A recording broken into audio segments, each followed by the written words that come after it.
இதுல அவன் ஒரு உளவியல் உருவாக்குறான். இந்த போனை நீ வச்சிருந்தீனாவே அது ஒரு ஸ்டேட்டஸ் சிம்பிள். ஆப்பிள் கடிச்ச ஆப்பிள் தெரிஞ்சாலே அந்த ஆப்பிள் நீ வச்சிருக்கீனாவே அந்த போனுக்கு ஒரு பெரிய ரேட் இருக்கு. அந்த போன் நீ வச்சிருந்தீங்கன்னா அது ஒரு ஸ்டேட்டஸ் சிம்பிள் இப்படிங்கிறத மண்டையில ஏத்தி விட்டுறான். இதுக்காக தான் நிறைய பேர் வாங்குறாங்க. கேமரா வாங்கிருப்பாங்க, எதுக்கு வாங்கிருக்கானே தெரியாது, ₹1,00,000 போட்டு வாங்கிருப்பான். எதுக்குன்னா நான் நேச்சுரலா இருக்கும் அந்த கேமராவோட அவன் இருக்கிறத ஒரு 2 போட்டோ போட்டுருப்பான், அவ்வளவுதான். அதுக்கு மேல அவன் அதுல இன்ட்ரெஸ்டே இருக்கு. கல்யாண போட்டோகிராஃபி வாடகையாவது விடுறான். அதான் அந்த விஜய் சேதுபதி ஒரு படத்துல நடிச்சதுக்கு அப்புறம் அது கொஞ்சம் அதிகரிச்சு வேற. பணக்காரனா இருந்திருப்ப, பெரிய பெரிய கப்பல் வாங்கியிருப்ப, ஓட்டிருப்ப, வணிகம் பண்ணிருப்ப, இல்ல இந்த மாதிரி பெரிய பந்தா பண்ணிருப்ப. அதனால என்ன பயன்பா? உன் பேரு காலத்துல நிக்காதுப்பா. ஆனா 15ஆம் நூற்றாண்டுல ஒரு ஏழை வீட்டுக்குள்ள உட்காந்து ஒருத்தன் புக் எழுதியிருப்பான், அவன் பேர் இருக்கும் வரலாறுல.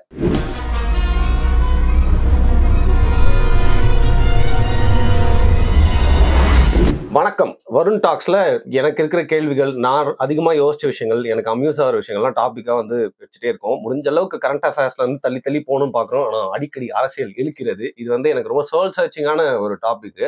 ஸோ ஃபர்ஸ்ட்லாம் வந்து எல்லாருக்கும் இருக்க மாதிரி எனக்கு பிராண்டட் திங்ஸ் வாங்கணும், நிறைய பொருள் வச்சுக்கணும், நிறைய ஷூஸ் வச்சுக்கணும், இந்த கலர் கேப் மேட்சிங்கா போய் வச்சுக்கணும், நிறைய ஆர்னமெண்ட்ஸ்லாம் நம்ம வந்து வாங்கி போட்டுக்கணும், சூப்பர் வாட்ச் யாருமே கட்டாதது, நம்மளுக்கு மட்டும் ஒரு லிமிடெட் எடிஷன் வாட்ச்லாம் கட்டணும்னு சொல்லிட்டு இருந்த மாதிரி வாழ்க்கையை வாழ்ந்துருக்கு.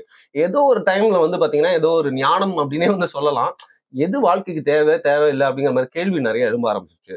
பெரிய ஆள் மாதிரி பேசாத அப்படின்னு சொல்லாதீங்க. போற போக்குல என்னோட வாழ்க்கை வந்து பாத்தீங்கன்னா அந்த லிவிங் அவுட் ஆஃப் த பேக்னு சொல்லுவாங்க, ஒரு நாடோடி மாதிரியான வாழ்க்கை வந்து நம்மளுக்கு வாழ்றதுக்கான ஒரு சிச்சுவேஷன் ஏற்பட்டுச்சு. அதுல இருந்து எனக்கு என்ன தெரிஞ்சது அப்படின்னா, தேவைகள் ரொம்ப கம்மி தான், நம்மளோட ஆசைக்கும் வந்து பாத்தீங்கன்னா ரொம்ப கஷ்டப்பட்டு காசுலாம் வந்து அதிகமா சேர்த்து செலவழிக்காம ஈஸியா சந்தோஷங்கள் நம்மளுக்கு லைஃப்ல கிடைக்கக்கூடிய விஷயங்கள்லாம் இருக்கு அப்படிங்கறது தெரிஞ்சதுக்கு அப்புறமா இன்னைக்கு வரைக்கும் வாழ்க்கையை நான் தான் வாழ்ந்துட்டு இருக்கேன். ஆனா நிறைய பேரை பாக்குறப்போ சரி அவங்களுக்கு அது சந்தோஷமா இருக்கு, அது ஒன்றும் தப்பு இல்லை, நம்ம ஒன்றும் குறை சொல்லக்கூடாது. இருந்தாலும் இதை பத்தி ஒரு சின்ன டிஸ்கஷன் பண்ணணும்னு தோணுச்சு. அதான் இன்னைக்கு பேச போறோம், கன்சியூமரிசம் ஆர் மினிமலிசம். இதுவும் ரெண்டுத்தையும் சம்பந்தப்பட்டு பாரி அவர்களோட கருத்து என்ன, நான் சொன்ன விஷயங்களும் கேட்டு தெரிஞ்சுக்கலாம். வணக்கம் பாரி. வணக்கம். கண்டிப்பா நம்ம எல்லாருக்குமே ட்ரெஸ் நிறைய வாங்கணும், அவனை பார்த்து இது மாதிரி நானும் வச்சுக்கணும் அப்படின்னு எல்லாமே தோணும். அந்த சாப்பிடுற விஷயமா இருக்கலாம், இதுதான் நான் போடணும், என்னோட உடம்புல பிராண்டட் தான் இருக்கணும் அப்படின்னு தோணும். ஜெனரலி இந்த கன்சூமரிசம் அப்படிங்கிற விஷயத்த பத்தி, அந்த வார்த்தையை கேட்டோன்னா உங்களுக்கு நினைவுக்கு வர்றதுன்னா உங்களுக்கு என்ன தோணுது நான் சொன்ன விஷயம்? இப்போ அடிப்படையில வந்து நேத்து ஒரு சும்மா இன்ஸ்டாகிராம்ல ஸ்க்ரோல் பண்ணிட்டு வந்தேன். அது ஒரு காவல்துறை பெண்மணி ஒருத்தவங்க இன்ஸ்டாகிராம்ல இருக்கிறாங்க போல.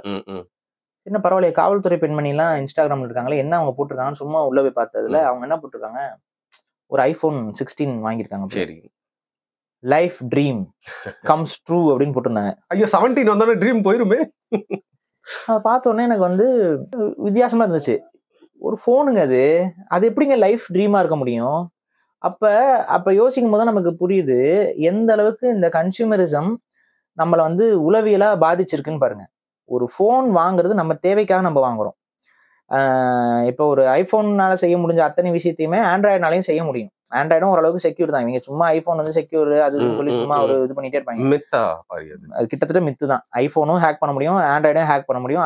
ஐபோனும் ஓரளவுக்கு செக்யூரான சில இதெல்லாம் பண்ணுது, ஆண்ட்ராய்டும் சில இதெல்லாம் செக்யூரா பண்ணுது.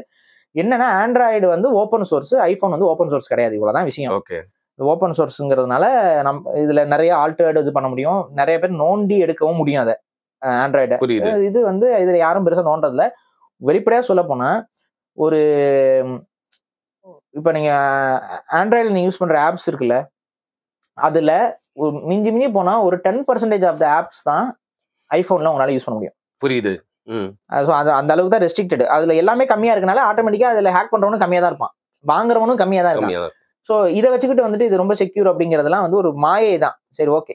சரி, இந்த கன்சியூமரிசம்னா நிறைய பேருக்கு புரியாது, என்னன்னு சொல்லிருங்க. அது கன்சியூமரிசம்னா நுகர்வோர் தன்மையில அவங்களோட உளவியல்ல அது எப்படி அவங்களை குழப்புறாங்கிறது தான் கன்சியூமரிசம். ஒரு பிராண்டுக்குள்ள நம்ம சொல்றோம். அடிப்படையில் என்னன்னா நுகர்வோர் சார்ந்த அந்த வியாபாரமும் அது சார்ந்த விளம்பர யுக்திகளும் எல்லாமே கலந்ததுதான் இந்த கன்சியூமரிசம் வச்சுக்கோங்க.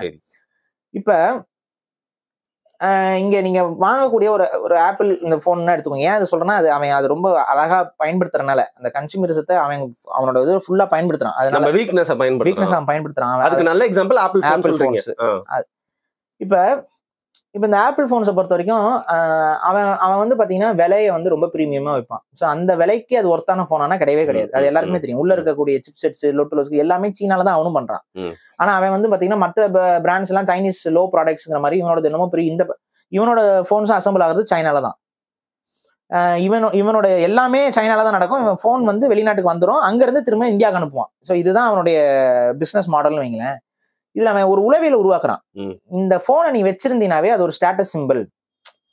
ஆப்பிள் கடிச்ச ஆப்பிள் தெரிஞ்சாலே அந்த ஆப்பிள் நீ வச்சிருக்கீனாவே அந்த போனுக்கு ஒரு பெரிய ரேட் இருக்கு. அந்த போன் நீ வச்சிருந்தீங்கன்னா அது ஒரு ஸ்டேட்டஸ் சிம்பிள் இப்படிங்கிறத மண்டையில ஏத்தி விட்டுறான்.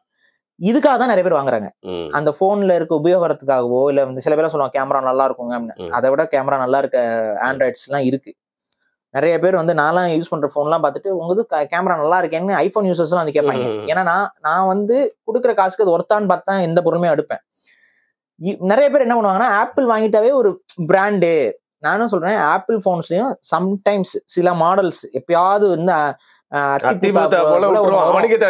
அது வந்து என்ன எப்படி வரும்னா குடுக்குற காசுக்கு அது ஒர்த்தா ஃபீல் ஆகிற மாதிரி ஒண்ணு வரும். ஆனா அதை அவனே நிப்பாட்டிடுவான் கொஞ்சம் நாள்ல. இல்ல அதுல ஏதாவது ஆப்படிக்கிற மாதிரி அவனே பண்ணிடுவான். ஓஎஸ் எல்லாம் வந்து ஏதாவது ஓஎஸ்ல ஏதாவது ஆப்படிச்சு விட்டு அந்த போனே வெடிக்கிற மாதிரி ஏதாவது பண்ணி விட்டுருவான். அதுக்கப்புறம் போயிடும். ஸோ இதுதான் நடந்துட்டு இருக்கு. நிறைய நடுவுல வந்து பாத்தீங்கன்னா இந்த கிரீன் லைன் இஷ்யூஸ் இது மாதிரிலாம் ஒன்று வர ஆரம்பிச்சது. ஸோ இதெல்லாம் அந்த மாதிரி தான் பண்ணி அவன் அதை நிப்பாட்டிடுவான். ஸோ இதுதான் என்ன அப்படின்னா நீங்க அந்த பொருளுக்கு ஏற்ற காசு தான் நம்ம கொடுத்து வாங்குறோமா. இப்போ ஒரு லேப் வாங்க போறோம் அப்படின்னா அது உள்ள இருக்கக்கூடிய ஹார்ட்வேர் என்ன, அது என்ன மாதிரி மெட்டீரியல்ஸ் யூஸ் பண்ணிருக்காங்க, அது ஃபுல் மெட்டல் பாடியில வருதா, அது பிரீமியமா இருக்குதா, அது நேர்ல போய் பார்த்தா தான் சிலதான் தெரியும் பிரீமியமா இருக்கா, அது ஒரு யூஸ்டு பார்ட்டிகல்ஸோடைய தன்மை எப்படி இருக்கு, இதெல்லாம் பார்க்கணும். அடுத்து வந்து உள்ள போட்டிருக்கிற சிப் செட்ஸ் என்ன மாதிரி இருக்கு, அதோட ரேட்ஸ் என்ன, இதெல்லாத்தையும் கம்பைன் பண்ணி இதுக்கு எவ்வளவு கம்மியா கொடுக்கும், எடிட் பண்றதுக்கு தாங்குமா, நம்மளோட யூசேஜுக்கு இது ஒர்க் அவுட் ஆகுமா. இப்ப கேமிங் ஒரு நம்ம யூசேஜுக்கு இது ஒர்த்தான ஒரு பிசியா ஒரு லேப்பான்னு பார்த்தா வாங்கணும். என்கிட்ட காசு இருக்கு, இந்த காசுக்கு என்ன ஆப்பிள் வரும் அப்படின்னு சொல்லி போய் வாங்கினா அதுல எதுவுமே நீ பண்ண முடியாது. காப்பி பண்ணலாம், பேஸ்ட் பண்ணலாம், அதுக்கப்புறம் வீடியோஸ் பார்க்கலாம், அவ்வளவுதான் பண்ண முடியும். வேற என்ன பண்ண முடியும்? வீடியோ எடிட்டிங் பண்ணோம்னா அதுக்கு வந்து காசு போடுவான். அவனோட ஆப்புக்கு அவன் காசு போட்டுருப்பான். அந்த காசு கட்டி நீ வீடியோ ஆப் பண்றதுக்கு. அப்ப நமக்கு எது தேவை அப்படிங்கிறத பார்த்து நீங்க வாங்க ஆரம்பிச்சீங்க. அது ரெண்டாவது கொடுக்குற காசுக்கு அது ஒர்த்தா இருக்கா அப்படிங்கறத நீங்க பாத்தீங்க அப்படின்னா வேல்யூ ஃபார் மணியா இருக்காங்கிற ஒரு ஃபேக்டரை நீங்க வச்சீங்க அப்படின்னா இந்த பிராண்டிசம் உடஞ்சு போயிடும். வேல்யூ ஃபார் மணி அப்படிங்கிற ஒரு விஷயத்தை வைங்க. ஆனா இங்க நிறைய பேர் அதை வைக்கிறது இல்லை. இந்த வேல்யூ ஃபார் மணி இதுக்கு ஓரம் வச்சுட்டு கெத்தா இருக்கணும், நான் ஷோ ஆஃப் பண்றதுக்கு தகுந்த மாதிரி இருக்கணும்னு பார்க்க ஆரம்பிக்கிறேன். சோஷியல் ஸ்டேட்மெண்ட் இதுதான். ஸோ இதுல வந்து நிறைய பேர் அடிபட்டுறாங்க. இது வந்து நான் வந்து சும்மா ஒரு எக்ஸாம்பிளுக்கு இந்த கம்பெனி எடுத்து சொல்றேன். இது எல்லாத்துலயுமே அடங்கும். ஃபார் எக்ஸாம்பிள் இப்ப குடிக்கிறது இதெல்லாம் இருக்குல்ல, இந்த ட்ரிங்க்ஸ், இதெல்லாம் ட்ரிங்க்ஸ் நார்மல் இந்த சாஃப்ட் ட்ரிங்க்ஸ் இதுல கூட இதை பண்றாங்க. இதுல கூட ஒரு சில இது வந்து விலை அதிகமா வச்சுக்கிறானுங்க. அந்த விலையை தான் இதுதான் இதை குடிச்சோம்னா ஒரு நம்ம ஒரு இதுனா அதோட போட்டோ எல்லாம் போட்டுருப்பாங்க, சிவப்பு காலை இந்த மாதிரி எல்லாம் சில இது பண்றாங்க. சில பேர்னா தண்ணி குடிக்கிறதுலயே இப்ப பிளாக் வாட்டர் அதுக்கெல்லாம் விளம்பரம் பண்ணாங்களா ஒரு சில யூடியூபர்ஸ். நிறைய பேர் இயல்பு வாழ்க்கை வாழ்ந்துட்டு இருந்தாங்க. இந்த கூட இருக்க சில ஜாலராங்க இருப்பாங்க தெரியுமா, அவங்க எப்படி பிளாக் வாட்டர் தான் அண்ணன் குடிப்பாருன்னு சொல்லிட்டு அவங்களுக்கும் அதை பழக்கப்படுத்தி பிளாக் வாட்டர் தான் அவர் குடிப்பாரு இல்லைன்னா கொஞ்சி பாருங்க அப்படிங்கிற இந்த மாதிரி இருக்குதனம்லாம் பண்ணக்கூடாது. இந்த மாதிரியான ப்ரமோஷன் ஒர்க்கு ரொம்ப தப்பு. உங்களுக்கு தேவைக்கு ஏற்ப இப்ப நான் வந்து பிராண்ட் ஷர்ட் பிராண்ட் இதெல்லாம் நான் வாங்குவேன் தான். ஆனா எனக்கு வந்து பாத்தீங்கன்னா சரி ஒரு 2000 ரூபாய்க்கு ஒரு சட்டை வாங்குறோம், அந்த சட்டை எத்தனை ஒரு சில வருடங்களுக்கு நான் போடுவேன். நீங்க பாத்தீங்கன்னா தெரியும், பல வருஷத்துக்கு முன்னாடி போட்ட சட்டைகளும் நான் அப்படியே போட்டுட்டே தான் இருப்பேன். நான் அதிகமா வந்து அலைஞ்சு வேறு இது ஆக போறது இல்லை. நம்ம போடுறோம், இன்டர்வியூஸ் கொடுக்குறோம், இது போறோம், ஏதாவது ஃபங்க்ஷனுக்கு போறோம் வரோம், அப்ப நமக்கு நீங்க அந்த மாதிரி ஏங்க இந்த டாபிக் அதுதான் தோச்சா இல்ல. நான் நிறைய பேர் கேட்கறேன், நீங்களும் பிராண்டட் ட்ரெஸ் எல்லாம் யூஸ் பண்றீங்களான்னு கேக்குறாங்க. அது ஒர்த்தா இருக்கா இல்லையா? நீங்க பிராண்டே யூஸ் பண்ணல வேணாம்னு சொல்லல, குடுக்கிற காசுக்கு அது ஒர்த்தா, நீ போட்ட காசு அது உனக்கு திருப்தியா இருக்கா, இதை நீங்க கால்குலேட் பண்ணிக்கோங்க. உன் தேவையை அது பூர்த்தி செய்தா. அது பண்ணல அப்படின்னா ஒன்ஸ் நீங்க வாங்கிட்டீங்கன்னா அதுக்கு அடுத்து வாங்காதீங்க. நான் அப்படிதான் பார்ப்பேன். சில ட்ரெஸ் வாங்குவேன், அது விலை கொஞ்சம் அதிகமா இருக்கும், சரி அதுக்கான தரமா இருக்குன்னு நினைச்சு வாங்குவேன். தரம் இல்ல அப்படிங்கிற பட்சத்துல நான் அது வேண்டான்ட்டுருவேன். அதே போல இன்னொன்னு என்னன்னாங்க, இந்த ஃபர்ஸ்ட் காப்பி இதெல்லாம் இதுக்குள்ள எனக்கு பெருசா பிலீஃப் எல்லாம் கிடையாது. குடுக்குற ஏன்னா இந்த ஃபர்ஸ்ட் காப்பிங்கிற இந்த கான்செப்ட்ல எதனால வருதுன்னா இந்த பிராண்டை வேல்யூ பண்றதுனாலதான் இந்த ஃபர்ஸ்ட் காப்பிங்கிற ஒண்ணு வருது. நான் என்ன சொல்றேன், இதுவே பார்க்காத, என்ன பிராண்டா இருக்கட்டும், எவ்வளவு காசுக்கு இருக்கட்டும், உனக்கு தேவை இருந்தா அதை நீ வாங்கு. பாக்குறதுக்கு பிடிச்சிருக்கா அப்படின்னு அது ஒரு நல்ல தேவை தானே. நமக்கு பிடிக்கணும். ரெண்டாவது நம்ம பயன்பாட்டுக்கு இருக்கும். இப்ப நம்ம இந்த கலர் ட்ரெஸ் எல்லாம் வாங்கும்போது ஒரு பெரிய பிரச்சனை இருக்கும். நீங்க அன்பிராண்டட்ல நீங்க இந்த கலர் ட்ரெஸ் வாங்கினீங்கன்னா ஒரு மேஜர் இஷ்யூ என்னன்னா துவைக்க போட்டீங்கன்னா சாயம் போகும். ஒரு பிராண்டட்ல அது வாங்கும்போது அந்த சாயம் போகாது. இந்த சுருங்கிறதும் அப்புறம் அந்த நூல் வந்து விட்டு போறதும் இந்த தன்மையெல்லாம் வந்து பாத்தீங்கன்னா நீங்க ஒரு கொஞ்சம் காசு போட்டு வாங்குற ட்ரெஸ்ல இருக்கான்னு பாக்கணும். அதுல இல்ல அப்படின்னா அது வாங்காதீங்க. புரியுதுங்களா? வாங்குறோம், துவைக்கும் போது அது கொஞ்சம் நாளைக்கு எக்ஸ்ட்ரா லைஃப் வருது, இதனால நமக்கு ஒரு பெனிஃபிட் அப்படின்னா வாங்கலாம். ஒரு 1000 ரூபாய் எக்ஸ்ட்ரா நீங்க போடுறீங்க, அப்ப 1000 ரூபாய்க்குன்னா இன்னும் ஒரு ஒரு வருஷம் போடுற சட்டையை இன்னும் ஒரு 2-3 வருஷம் போடலாம் அப்படின்னா வாங்குங்க. அது பிரச்சனை கிடையாது. அது வந்து அறிவா யோசிக்கிறது. அப்படிதான் நான் வாங்குவேன். ஆனா ஒரு பிராண்ட் நான் வாங்கிட்டேன். இது வந்து ஒரு கணக்குக்காக நான் வாங்குறேன். ஒரு ஒரு புகழுக்காக நான் வாங்குறேன். என்னோட தேவைங்கிறதெல்லாம் 2வது. இது ஒரு சீன் போடுறதுக்காக நான் வாங்குறேன். மத்தவன் பார்க்கணும், நான் வாழணும். இப்ப சில பேர்லாம் பைக் வாங்குவாங்க. இந்தியால பைக் நீங்க எவ்வளவு வேகத்துல ஓட்ட முடியும்? நீங்க மேக்ஸிமம் 100 தாண்ட முடியாது. சரி ஓகே 100, 150 நீங்க போறீங்கன்னு வைங்களேன். இதுல வந்து உங்களுக்கு ஒரு 500 சிசி வண்டினாலேயே ஒரு நல்ல ப்ராப்பரான ஒரு 500 சிசி வண்டி மேக்ஸிமம். ஆனா சில பேர் என்ன பண்ணுவாங்க தெரியுமா? 50 லட்சத்துக்கு 20 லட்சத்துக்குலாம் பைக் வாங்குவான் இந்தியால ஓட்டுறதுக்கு. அவனுடைய நோக்கம் என்னன்னு நினைக்கிறீங்க? சீனு. பைக் ஓட்டுறது இல்ல. பைக் ஓட்டுறதுக்கு அவன் பெரிய இந்த எக்ஸ்பீரியன்ஸ்லாம் டிஃபரன்ஸ்லாம் வராது. நீங்க வந்து ஒரு 3 லட்சம் ரூபாய்க்கு மேல போயிட்டீங்கன்னாவே பெரிய டிஃபரன்ஸ் வராது.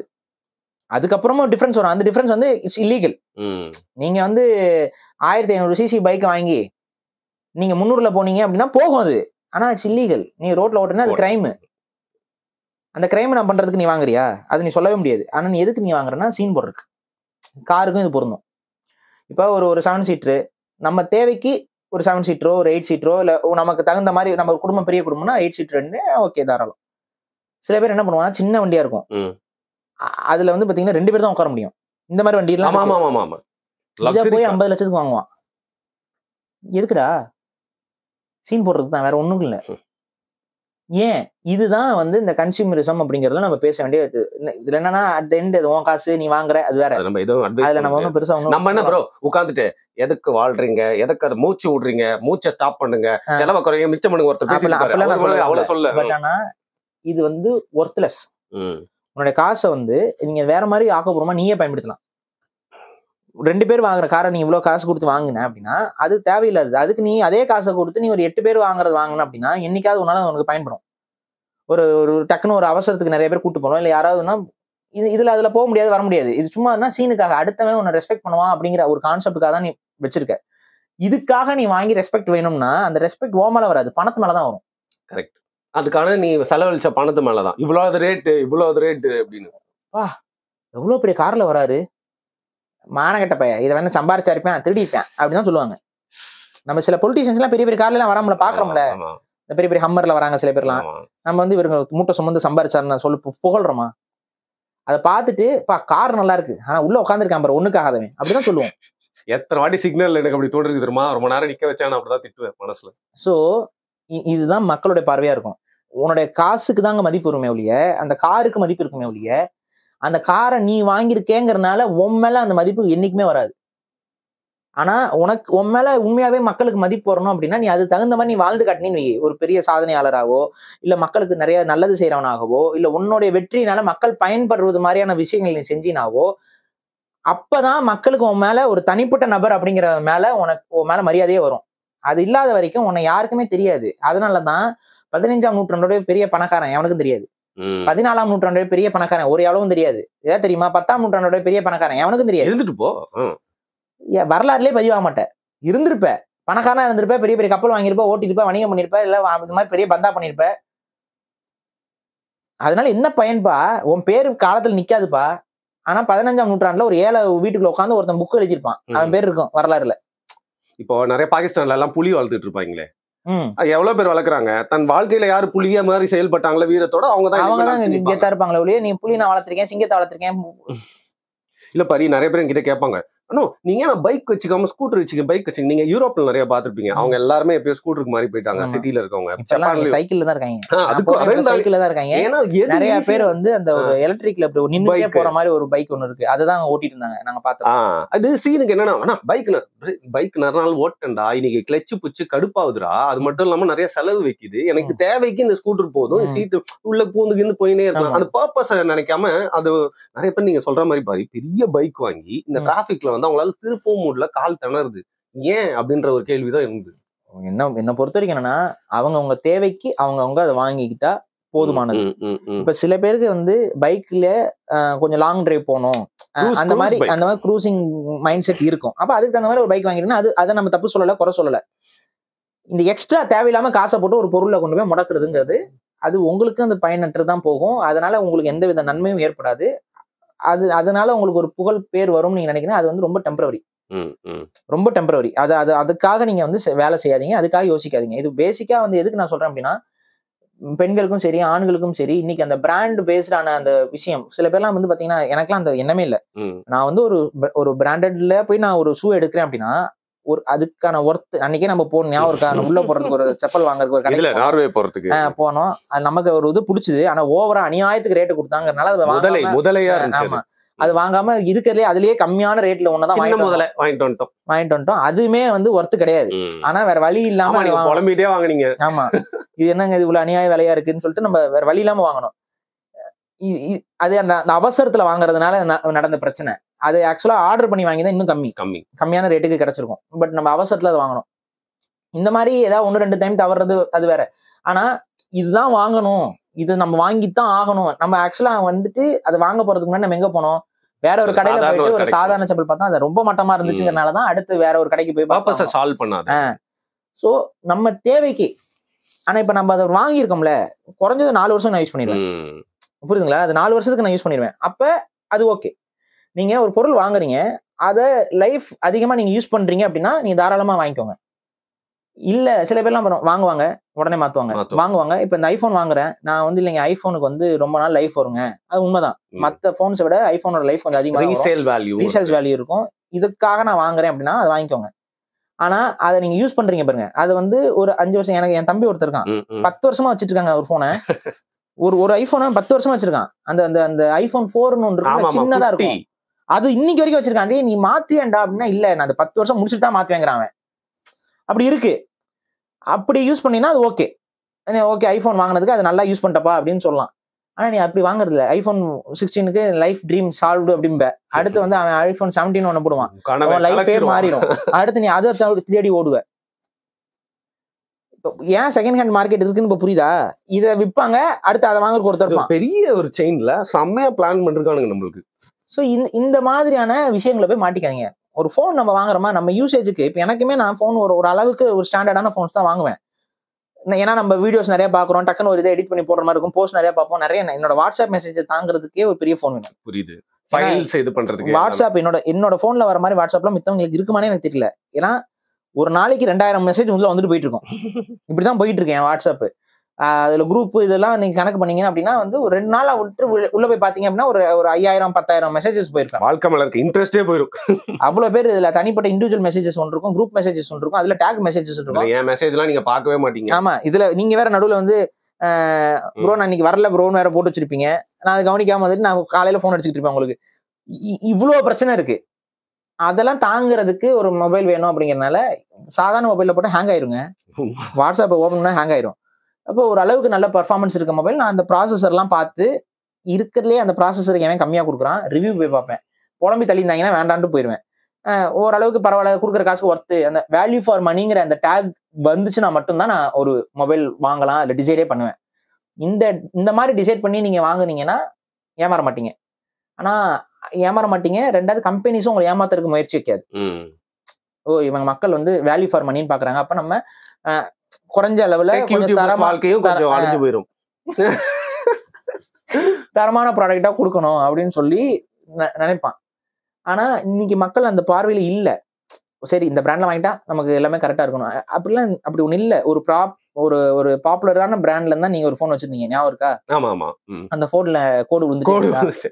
என்ன நான் சொல்லிடுவேன் ப்ரோ, கிரீன் கோடுனாலே எந்த பிராண்ட்னு அதுதான் எல்லாருக்கும் தெரியும், விழுந்துச்சு. ஆமா. அப்ப அந்த பிராண்டு குவாலிட்டியா இருக்கும்னு நினைச்சுதான் நிறைய பேர் வாங்குறாங்க. பட் ஆனா அதுலதான் ஒரு பெரிய ஃபிளாவே இருந்துச்சு. அப்ப வாங்குற புது போன்ஸ்ல எல்லாம் கோடு விழுந்துட்டு இருந்துச்சு. சோ இதான். ஆனா அதே பிராண்ட்ல நம்ம ஹெட்செட்ஸ் வாங்கிட்டு இருக்கோம். ஏன்னா ப்ரோ நம்ம ஏதோ ப்ராடக்ட் பிளேஸ்மென்ட் இல்ல நான் சொல்றேன், தரமா செஞ்சா அது குவாலிட்டியா இருந்துச்சுன்னா அதை நாங்க வரவேற்கிறோம். ஒரு இதுல குவாலிட்டி இல்லை அப்படின்னா அதை விமர்சிச்சு தான் தீரணும். அந்த ஒரு டிஃபரன்ஸ் பண்றதுக்குள்ள ஒரே பிராண்டுக்குள்ளேயே நம்ம அந்த பிராண்ட பிளைண்டா நம்பர்ல இல்ல, புரியுதுங்களா? அந்த பிராண்ட் மேல பிளைண்டான ஃபெய்த் வைக்கிறது இல்ல. சோதிச்சு பார்த்து அடுத்தவங்க யூஸ் பண்ணவங்களோட ரிவ்யூஸ் எல்லாம் கேட்டு அது நமக்கு கரெக்டா இருக்காங்கிறத பார்த்து நம்ம வாங்கணும்.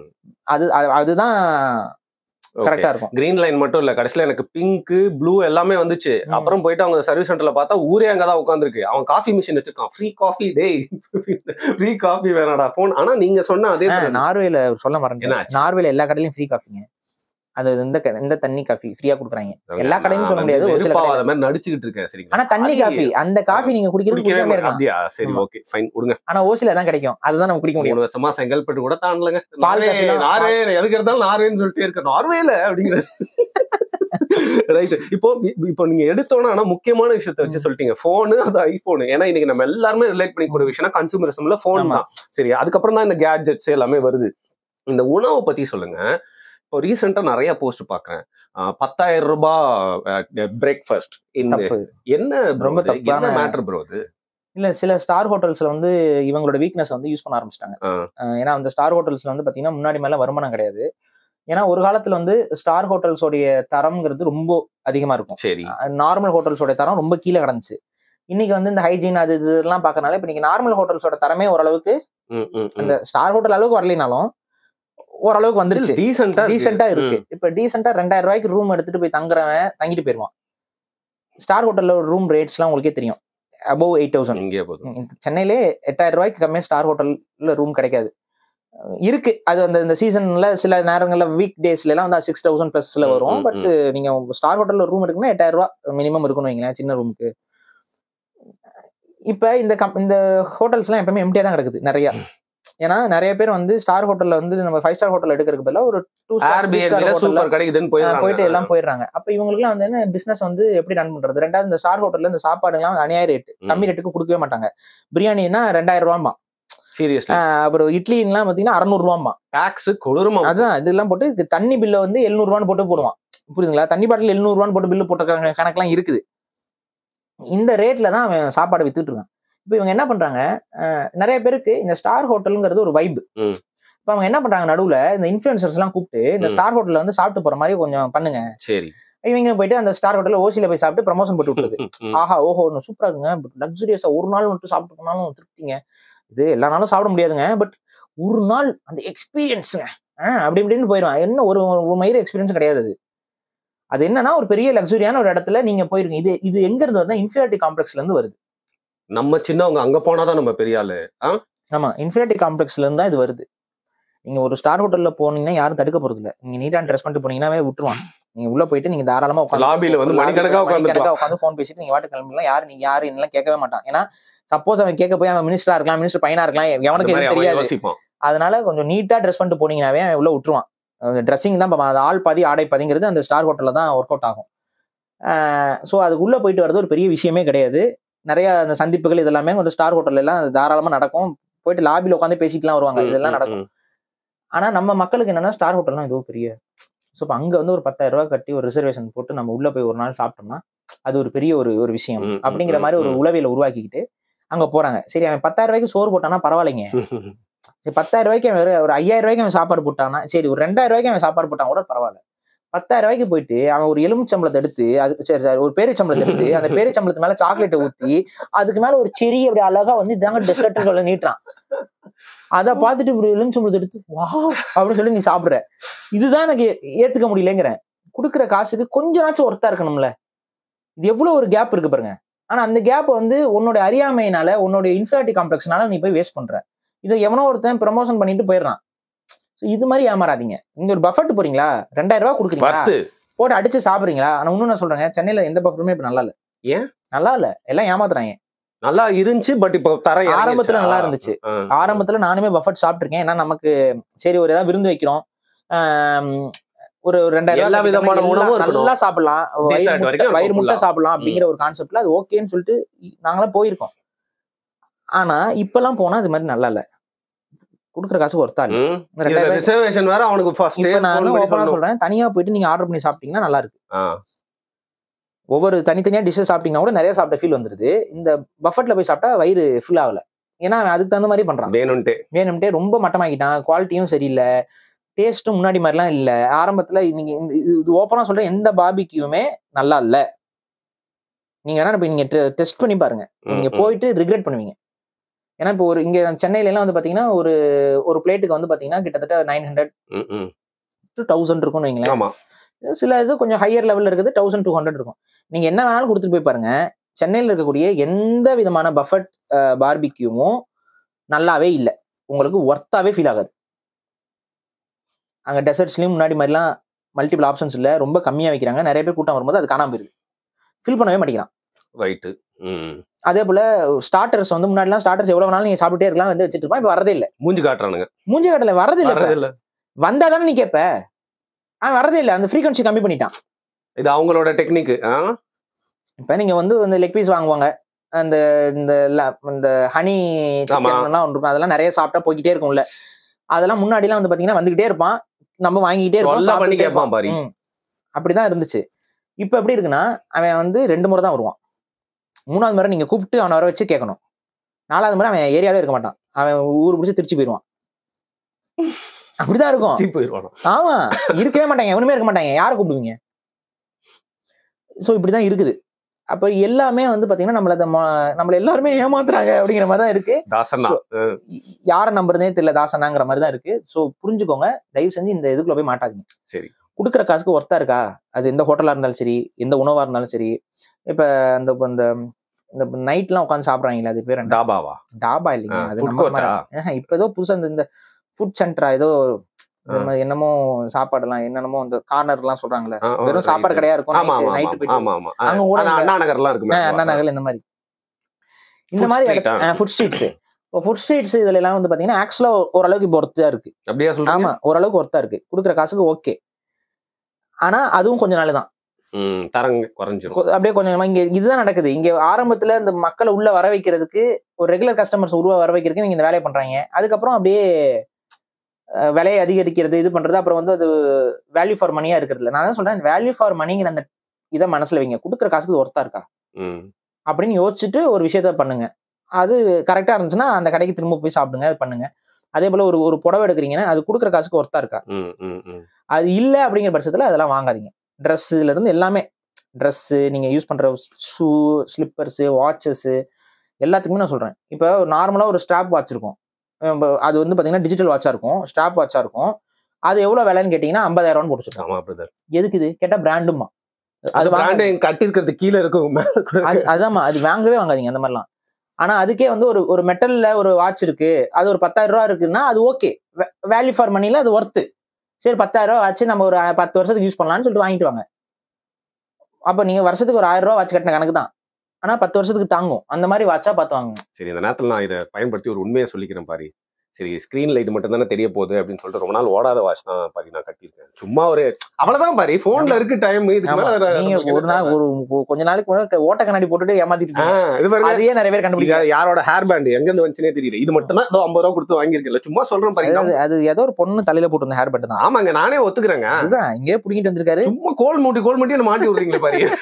நான் ஏதோ ஒரு பொண்ணோட தலையில இருந்து எடுத்துட்டு வந்த மாதிரி இல்ல, ஜஸ்ட் விசாரிக்க வேண்டியவர் தலைவரே. ஒரு காலத்துல தலையில இருந்து கால் வைக்க பிராண்டடாவே வாழ்ந்தவன் தலைவரே. இன்னைக்கு வந்து அது புரிஞ்சிச்ச வெளில வந்து என்ன அப்ரிஷியேட் தான் நீங்க பண்ணணும். ஒரு சித்தர் ரேஞ்சுக்கு போயிட்டு இருக்கேன். ஆமா இல்ல, இப்போ எனக்கு லைட்டா ஒளிவட்டம் தெரியுது. எடிட்டர் கமா நம்ம எனக்கு இது மட்டும் சொல்லுங்க. எனக்கு பிரச்சனையே மக்களுக்கு எப்போ ஆரம்பிக்குதுன்னா, நம்ம குடும்பத்துல கூட பாத்தீங்கன்னா அவங்க அது போயிட்டாங்க அந்த டூருக்கு, நம்மளால போக முடியல. அவங்க அது வாங்கிட்டாங்க, அந்த டிவி இருக்கு, அந்த சைஸ் நம்மளுக்கு எல்லாமே கம்பாரிசன். இதுல நிறைய பேர் என்ன பண்றாங்க, அவங்கள வந்து என்னடா இது போய் போட்டிருக்க, ஏன்னா இப்படி நமக்குள்ள இருக்காங்கல்ல, அவங்கள நம்ம எப்படி டீல் பண்றது, அவங்க அதை வச்சு நம்மள மதிப்பிடுறாங்க. அது உண்மையாவே நிறைய பேர்கிட்ட இருக்கிற ஒரு புண்படுத்துற மாதிரி இருக்கு. பட் இதை ஓவர் கம் பண்ணா ஒரு வழி இல்லைங்க. ஈட்டுக்க பொருளைங்கிற கணக்கு தான். நம்மகிட்ட நிறைய சம்பாத்தியம் இருக்கணும், நம்மகிட்ட நிறைய காசு இருக்கணும். ஆனா அதை வந்து நம்ம ஸ்பெண்ட் பண்றதுல நம்ம விருப்பத்துக்கு பண்ணலாம். நம்ம கிட்ட காசு நிறைய இருக்குங்கிறது அவங்களே தெரிஞ்சுக்குவாங்க, நம்மளோட வாழ்வியல் முறையை பற்றி. அது வந்து இந்த பிராண்ட்ஸ் இந்த மாதிரியான இதை வச்சு நம்ம பூஸ்ட் பண்ணி காட்டணுங்கிற அவசியம் நமக்கு இல்லை. அது வேற மாதிரி நம்ம காட்டிக்கலாம். நம்மளோட நான் என்ன சொல்றேன், நான் இப்பவும் சொல்றது, பிராண்டே வாங்காதீங்கன்னு நான் சொல்லவே இல்லை. தேவை கருதி வாங்குங்கள், தேவைக்கு இந்த மாதிரி வாங்குங்க. சும்மா வந்து இப்ப உண்மையாவே நீங்க ட்ரெக்கிங் போறீங்க, ட்ரெக்கிங்க்கு அந்த மாதிரி ஷூ வாங்கி தான் ஆகும், அப்ப நீங்க வாங்குங்க, தப்பு கிடையாது. ஆனா ட்ரெக்கிங் போற ஷூவை நான் பிராண்டுக்காக நான் நார்மலா வாங்கி நடந்து போயிட்டு இருப்பேன் அப்படின்னா அது தேவையில்லை. தேவையில்லாம அவ்வளவு பெரிய இன்வெஸ்ட்மெண்ட் போட்டு வாங்குறது அவசியமற்றது. அதே தான் போனுக்கு, அதே தான் கேமராக்கு. சில பேர்லாம் கேமரா வாங்கிருப்பாங்க, எதுக்கு வாங்கிருக்கானே தெரியாது, ₹1,00,000 போட்டு வாங்கிருப்பான். எதுக்குன்னா நான் நேச்சுரலா இருக்கும், அந்த கேமராவோட அவன் இருக்கிறத ஒரு 2 போட்டோ போட்டுப்பான், அவ்வளவுதான். அதுக்கு மேல அவன் அதுல இன்ட்ரெஸ்டே இருக்கு. கல்யாண போட்டோகிராஃபி வாடகையாவது விடுறா. அதான் அந்த விஜய் சேதுபதி ஒரு படத்துல நடிச்சதுக்கு அப்புறம் அது கொஞ்சம் அதிகரிச்சு வேற வந்து என்ன வந்து பிறகே அப்படின்னு நிறைய வந்து பிறகே அப்படின்னு ஒரு வரும். இப்படி சுத்திட்டு இருக்காங்க நிறைய பேரு. இது மாதிரி ஐடி கேஸ் பண்ற அட்டகாசம் ஓவரா இருக்கு. உங்ககிட்ட கம்மியான ரேட்டுக்கு அதெல்லாம் கிடைக்குதுன்னு வாங்கிடுறது, வாங்கிட்டு போட்டு அது 2 நாள் 3 நாளைக்கு போட்டோ போடுவாங்க. அதுக்கப்புறம் அவங்க கூட வேலை செய்யற பொண்ணுங்களை வளைச்சு ஒரு 2 போட்டோ எடுப்பாங்க. அதுக்கப்புறம் நீ ஒரு போட்டோகிராஃபரா சுத்திக்கிட்டு இருப்பீங்க ஒழிய வேற ஒண்ணும் இல்லை. ஸோ இதெல்லாம் தேவையில்லாத எக்ஸ்பென்ஸ்க்குள்ள போய் மாட்டிக்கணும்னு அவசியம் இல்லை. இதுதான் நம்ம சொல்றோம். ஓகே. ஸோ பொருளாசை அப்படிங்கறத நம்ம மைண்டை கண்ட்ரோல் பண்ணா லைஃப் இன்னும் சந்தோஷமா இருக்குமா? அதான் நான் கேட்கிறேன். பொருளாசை இல்லாமல் நம்ம இருக்கணும். ஏன்னா பொருளால நமக்கு என்னைக்குமே ஒரு சந்தோஷத்தை முழுமையா கொடுத்துட முடியாது. ஒரு ஸ்பார்க் செகண்ட்ல நமக்கு ஒரு சந்தோஷம் கிடைக்கும் தான். ஒரு புதுசா ஒரு பொருளை வாங்கி நம்ம பயன்படுத்தும் போது ஒரு நாளைக்கு மேபி அந்த சந்தோஷம் இருக்கலாம். ஆனா அதுக்கப்புறம் அது நார்மலைஸ் ஆயிரும். ஸோ எந்த பொருளும் நமக்கான நிம்மதியை கொடுக்க முடியாது. அது உங்களோட குடும்பத்தோட குழந்தைகளோட விளையாடுறது, கொஞ்சம் உங்களுக்கு பிடிச்ச விஷயங்களை நீங்க செய்யறது தான். அது எனக்கு அந்த ஒரு சில பேருக்கு வெளியில சுத்துறதுக்கு பிடிக்கும், சில பேருக்கு புதிய புதிய இடங்களை பார்க்க பிடிக்கும், சில பேருக்கு இயற்கையை பார்க்க பிடிக்கும், சில பேருக்கு பெட் அனிமல்ஸ் வளர்க்கறதுக்கு பிடிக்கும், சில பேருக்கு கவிதை எழுத பிடிக்கும், சில பேருக்கு ஓவியம் வரையறதுக்கு பிடிக்கும். இந்த மாதிரி ஒவ்வொருத்தவங்களுக்கும் சில பேர் பாட பிடிக்கும். இந்த மாதிரி உங்களுக்கு பிடித்த உங்க மனதுக்கு பிடித்த சில விஷயங்களை செய்யும் பொழுது ஒரு ஃபீலிங் வரும் பாத்தீங்களா, அதுதான் நிலையான ஹாப்பினஸ். சில பேருக்கு ஜிம்ல ஒர்க் அவுட் பண்ண பிடிக்கும். எது உங்களுக்கு பிடிக்குதோ அதை நோக்கி நகருங்க. ஸோ அதுல ஸ்பெண்ட் பண்ணுங்க, அதுல டைம் ஸ்பெண்ட் பண்ணுங்க, மணி ஸ்பெண்ட் பண்ணுங்க. அது வேற. உங்க ஹாபில ஸ்பெண்ட் பண்ணுங்க, பிராண்டிங்ல ஸ்பெண்ட் பண்ணாங்க. ஓகே. ஸோ இறுதியா நான் கேட்கிறேன், சிம்பிள் திங்ஸ்லாம் என்ன ஹாப்பி ஆக்கிடுது அப்படின்னு நான் நினைக்கிறது எனக்கு வந்து மன குறைபாடுலாம் இல்ல, நான் பிளஸட் தானே. சும்மா கேட்கறேன், அப்படி ஒரு மன சிம்பிள் திங்ஸ்லயே ஒரு சந்தோஷம் கிடைக்குது. ஆமா, நைஸ். ஸோ அதை வந்து ஃபீல் பண்ணாங்கன்னா நிறைய பேர் அதை ரிலேட் பண்ணிக்கலாம். இது எல்லாரோட வாழ்க்கையிலுமே நடக்கிற ஒரு விஷயமா இருக்கும். கன்சூமரிசம் பத்தி வந்து ஒரு 2 விஷயத்த வந்து ரொம்ப முக்கியமா சொல்லியிருக்கீங்க அப்படின்னு நினைக்கிறேன். மிக்க நன்றி பாரி. நன்றி.